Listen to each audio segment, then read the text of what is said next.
So mga tol, matapos po ang kontrobersyal na laban ni Tank Davis at Lamont Roach Jr. kahapon na nauwi sa majority draw, lumuhod po kasi ng kusa si Tank Davis sa round 9 pero hindi po binilangan ng referee. At dahil sa hindi magandang performance na ipinakita ni Tank Davis sa laban na yan, marami ngayon ang mga Pinoy fans ang nagsasabi na mukhang kayang-kaya ng pambato natin na si former WBC Featherweight World Champion Mark Magnifico Magsayo, itong si Gervonta Tank Davis at maging si Lamont Roach Jr. Wika nga po ng mga Pinoy fans mga tol, kung si Magsayo daw ang nakalaban nitong si Tank Davis, baka na-upset daw ni Magsayo si Tank Davis. Ganon din itong si Roach, mukhang may kalalagyan din daw ito sa pambato natin. So bigla nga pong nagparamdam si Mark Magsayo mga tol pagkatapos ng naging laban ni Tank Davis at Lamont Roach Jr. at hinamon niya ang tatlong mga boksingero. Wika po kasi ni Mark Magsayo mga tol sa post niya kagabi, "Let's go, kahit sino, #Tank, #Lamont, #Hernandez. Basta hindi ako dehydrated sa timbang." So lakas loob nga pong hinamon ni Mark Magsayo mga tol ang tatlong yan.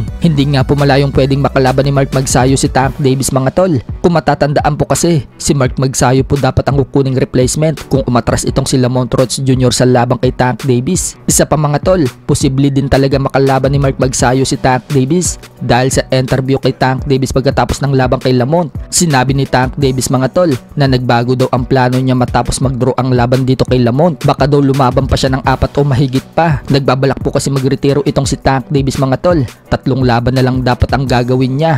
Pero dahil tumabla ang laban niya ngayon kay Lamont Roach Jr., gusto ni Tank Davis na lumaban pa ng 4 o mahigit pa bago magretiro.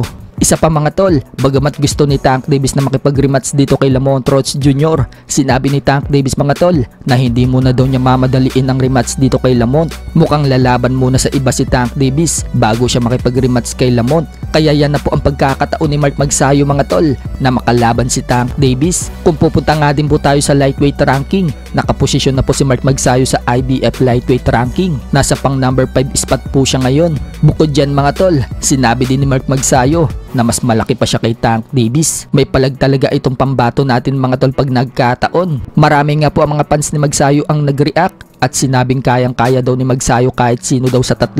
Pero hindi po maiiwasan mga tol na may mga bashers na magkokomento kay Magsayo. Katulad na lang ng sinabi ng isang ito, kahit sino daw sa 3 ang lalabanan ni Magsayo, matutulog lang daw ito. Tinawag pa ngang boy hingal si Magsayo. Agad naman pong sinagot yan ni Magsayo mga tol at sinabing gigil na gigil ka. Wala kang magagawa kahit sino dyan ang gusto kong labanan. Ginagawa ko to para sa pamilya ko, sa bayan ko, at sa mga totoong taga-suporta. Hindi para sa kagaya mo. Sikat na, happy ka na, hindi ako boy hingal. Nagkakamali ka. So anong masasabi nyo dyan mga tol? Pero wag po natin kalimutan mga tol na may 1 punch knockout si Magsayo. Kung si Lamont Roach Jr. nga mga tol na walang naniniwalang mananalo dito kay Tank Davis. Pero sa naging laban mga tol, pinahirapan nito si Tank Davis at naniniwala ang karamihan na si Lamont Roach Jr. ang nanalo. Kaya wag na rin tayo magtataka mga tol na pwede rin maka-upset itong si Magsayo kung sakaling makalaban ito si Tank Davis. Sa kabilang banda naman mga tol, Shakur Stevenson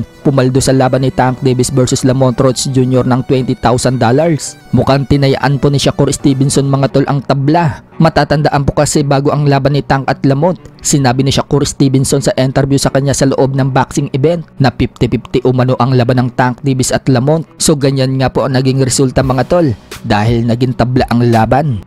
Nah, I don't know. I can't make a prediction, but 50-50. All right.